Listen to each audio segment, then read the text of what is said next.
Right now টলিগঞ্জের দর্শকপ্রিয় তারকা শুভশ্রী গাঙ্গুলিকে তো আপনারা সকলে খুবই ভালো করে চিনেন, কেননা শুভশ্রী তার কেরিয়ারে একাধিক চলচ্চিত্রের মধ্যে উপহার দিয়েছে।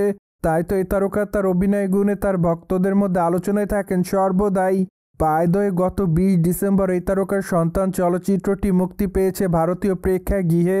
তাই তো আপাতত তার এই চলচ্চিত্রটি দেখছে তার ভক্ত অনুরাগীরা, যার প্রেক্ষাপটে বর্তমানে জানা যায় চলচ্চিত্রটিকে কেন্দ্র করে তার ভক্ত অনুরাগীদের মধ্যে বেশ ভালো কৌতূহল রয়েছে।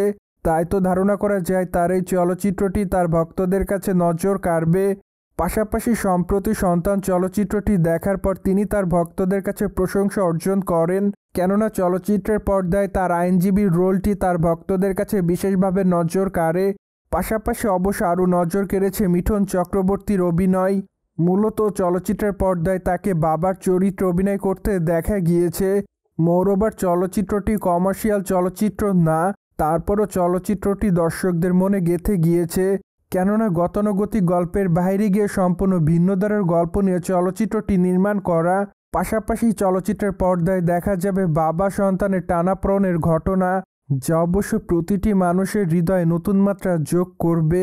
পাশাপাশি এইটুকু ধারণা করা যায় চলচ্চিত্রটি দেখার পর মেবি অনেকের চোখে পানিও আসবে, কেননা চলচ্চিত্রের পর্দায় মিঠুন চক্রবর্তী বেশ কয়েকটা সিকুয়েল এতটাই ভালো অভিনয় করেছে যে যা দেখে সম্পূর্ণ বাস্তব মনে হবে আপনার নিজের কাছেই।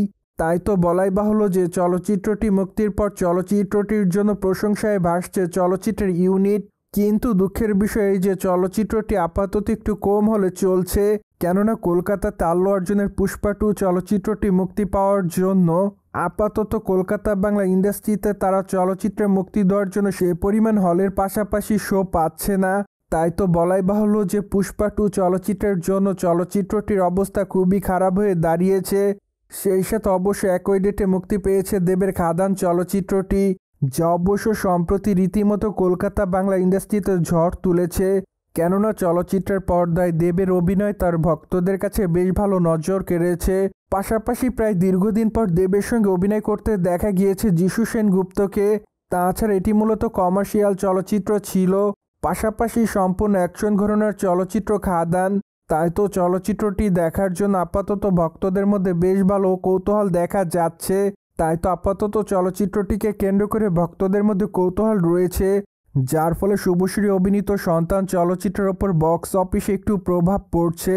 যাই হোক, তাতে অবশ্য চলচ্চিত্রের তেমন কোনো ক্ষতি হবে না বলে জানা যায় এক ঘনিষ্ঠ সূত্রের মাধ্যমে।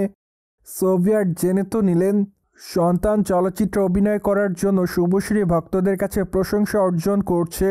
ফলে এই বিষয়টি নিয়ে আপনাদের কোনো মতামত থাকলে কমেন্ট বক্সে জানাতে ভুলবেন না। Subscribe our channel for more update.